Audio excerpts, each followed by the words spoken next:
Buko pandan jelly cake. Sa mahilig sa buko pandan dessert, try ninyo yung ganitong klaseng recipe. Promise, ang sarap. Gusto mo rin ba? Tara, luto tayo.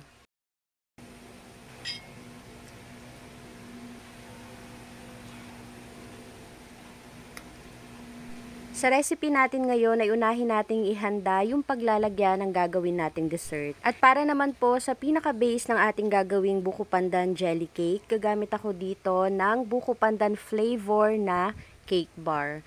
Kahit na anong brand po yung gusto ninyong gamitin ay pwedeng-pwede. After nating maihanda yan, iset aside muna.